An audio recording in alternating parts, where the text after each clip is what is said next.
All right, Field. I'm doing an armored car heist. Are you down? You in on this? We're gonna make a lot of money. All right, let's do it. All right, cool. Not all of us will survive. Mostly you. What? That's right. It's Wrath of Man.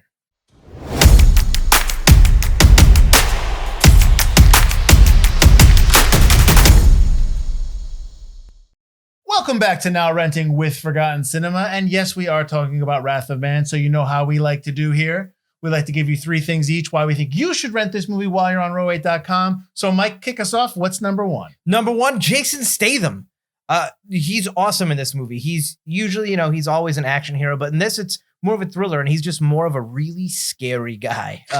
And I think that really works to his character. I think he plays this kind of like, you believe when people are afraid of him, and you should be afraid of him in this movie. It's not so much punch for punch, pound for pound kind of an action movie. It's more just like the way he carries himself and the way he speaks is really like you believe he's a man who can, do some stuff. That's also my number 1, Jason Statham. Real quick, since you kind of described everything in the entire movie and you're not giving me any chance to say anything, this movie doesn't work without Statham. I think this movie needed a strong lead, and he is that strong lead. So why don't you kick it off with number 2 and keep it brief, for crying out loud. My number 2 is Jeffrey Donovan.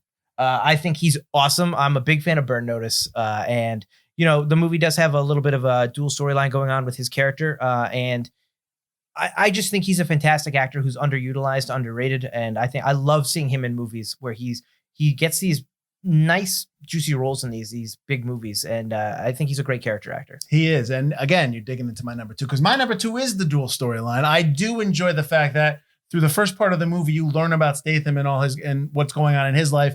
And then you get the other flip side with Jeffrey Donovan and all his crew. I'm not going to reveal too much because I don't want to spoil everything, but I do like how the dual storylines kick off and then they basically merge at the end. Mike, what's your number 3? My number 3 is the third act of the film. I really enjoy how the film doesn't really end the way you think it will. It doesn't end in the typical Hollywood fashion. It ends. It's a very dark film throughout it, and the trailers kind of don't do it justice in terms of the fact that this is not a thinking man's film. It's still a fun action film, but it is a little bit better. It's a little bit more like European style, and the darkness and the way it ends and the ambiguity of it all and the kind of gray area the movie plays in. I really enjoy it, especially shows in the third act. So we should probably have compared notes because while mine is not the third act, my number 3 is the actual fight at the end, is the gunplay. There's a huge scene at the end, a lot of violence, a lot of gun. I'm not supporting violence, but I enjoy in this movie. It's just a lot of nice gun action. It's really well done. It's really choreographed well, and I dug it.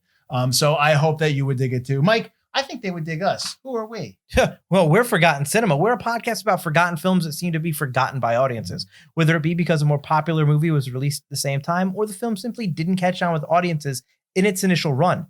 We'll discuss what we love about the movie, maybe don't love about it, but we always recommend you revisit it. You never know. You might find your own forgotten gem. We're available wherever you find your podcasts: Apple, Spotify, Amazon, Google Play, and on ForgottenCinemaPodcast.com. Right. So you are on row8.com right now. So click that rent/buy button that's right underneath this video and go on and watch Wrath of Man and tell them we sent you. Thanks again. This has been Now Renting with Forgotten Cinema, brought to you by Row8. Nice. Let's go rob that armored car. Let's go. Nope.